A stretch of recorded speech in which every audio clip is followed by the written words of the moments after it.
Yo, what's up guys? It's your boy Shops. Tara't samahan nyo nga pala ako ngayon bumili ng ulam. Bali pupunta nga lang pala kami dun sa tindahan ng karne. At ang driver nga pala natin ngayon for today's video itong kapatid ko. Boss, magkano po hanggang hanggang bilihan lang ng ulam, boss? 50. Anong pagkakamahal nga pala ng pamasahe sa batang are? Kidding aside guys, pupunta na nga pala kami dun sa bilihan ng karne. May konting kalayuan nga lang pala to sa bahay namin. Kung di nyo matatanong guys, sa Pinas mga lang nagdadrive na tong batang to. Kaya yakang-yakan niya na mag-drive dito. At saka nag-champion niya ng karera ng kalabaw guys dun sa amin. Kaya siya gumaling lalo. At yun, after 20 plus minutes, nandito na nga pala kami sa bilihan ng karne. Bali, magpapark lang kami dyan, tapos diretso na kami dun sa loob. At yun, dito nga pala kami mamimili. Kaya na nga lang palang bahalang magbasa kasi hindi ko ma-pronounce yung pangalan ng store. Basta ang alam ko, bilihan siya ng karne.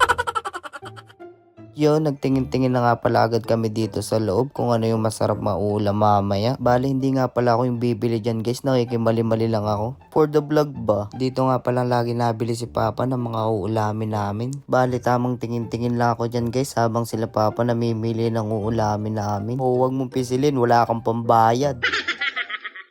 Kahit 3 buwan na nga pala ako dito, naninibago pa rin ako kasi hindi ganito yung kanakasanayan kong bilihan. Kaya yan, tamang tingin-tingin ako dyan para sa susunod alam ko na kung ano yung bibilhin ko. Marami nga pala kayong pamimili yung pang ulam dito guys. Lahat ng klase ng karne nandito, kayo na lang bahalang mamili. Yun, nandito na nga pala tayo sa exciting part ng bayaran. Bali, 2 paangalang pala ng baboy yung binili namin. Gagawin daw kasi ni Papang crispy pata. At nung nabayaran na nga pala namin, rekta na nga pala kami sa labas. Ako na nagbitbit para naman may ambag ako.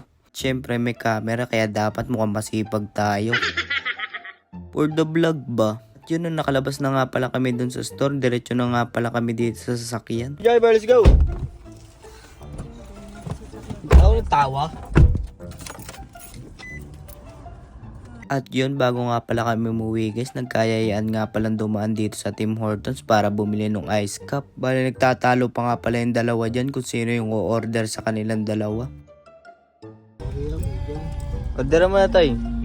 Uy. Papa mo, order. Hello? Unang order, uy. Uy, order. For Uy. medium Oreo. Ice cup Oreo. Medium ice cup Oreo. Anything else? Yeah, 4. 4 of that. Yes. Anything else? Nothing. Baka ma-water yan. It's passer to boy. This is your ice cup.